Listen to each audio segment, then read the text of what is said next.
Assalamualaikum warahmatullahi wabarakatuh. Kembali lagi di channel Marsha Subiakto.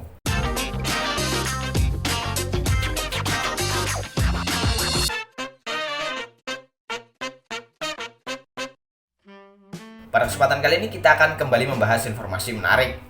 Kali ini kembali terkait dengan pendataan tenaga non ASN. Jadi sebentar lagi, sekitar 10 hari ke depan, pendataan tenaga non ASN atau tenaga honorer akan segera berakhir. Dan setelahnya akan ada uji publik. Jadi nantinya masyarakat bisa melaporkan jika ditemukan honorer atau tenaga non ASN yang tidak memenuhi syarat tetapi masuk dalam pendataan tenaga non ASN. Dan kali ini kita akan coba lihat beritanya. Untuk itu bagi yang penasaran, simak terus. Oke, bismillahirrahmanirrahim, langsung saja kita mulai.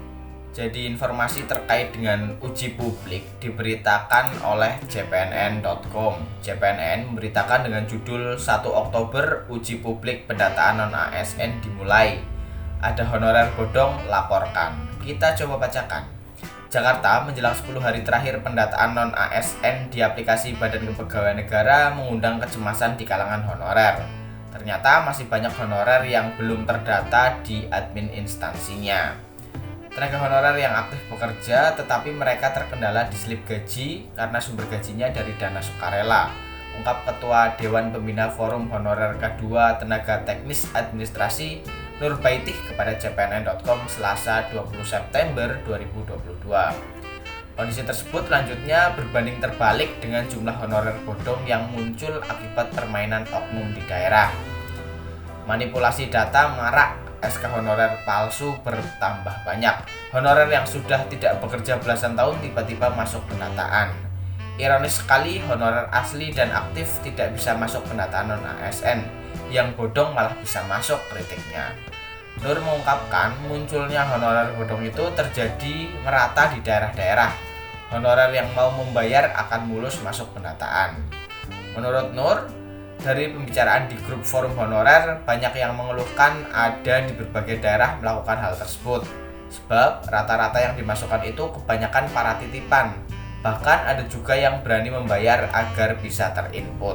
Banyak yang cari tambahan uang dari pendataan ini, kasihan teman-teman, ujarnya. Banyaknya permainan data honorer itu, kata Nur, menunjukkan peringatan keras oleh pusat buat daerah hanya isapan jempol, banyak yang tidak takut. Dia berharap uji publik data honorer mulai 1-31 Oktober bisa dibeberkan dengan transparan. Jangan sampai daerah menutupi data honorernya karena permainan sangat kental. Honorer harus betul-betul mengamati data yang disodorkan owner, cetusnya. Jika ada yang mencurigakan, tambah dia segera laporkan. Begitu juga dengan honorer lainnya jika merasa SKPD atau OPD-nya ada tenaga siluman. Nur mengajak untuk berani melaporkan, jangan takut berbicara kebenaran. Ini terkadang sudah tahu ada yang siluman, tetapi honorernya malah diam dengan alasan takut di blacklist atau dicoret karena hal itu bisa saja terjadi. Pemerintah sudah baik melakukan pendataan, tetapi kata Nur, kebaikan pemerintah justru dimanfaatkan oknum-oknum di daerah. Kalau jumlah honorer K2 membludak, pasti pemerintah juga bingung mau dibuatkan solusinya, pungkas Nur Baitih.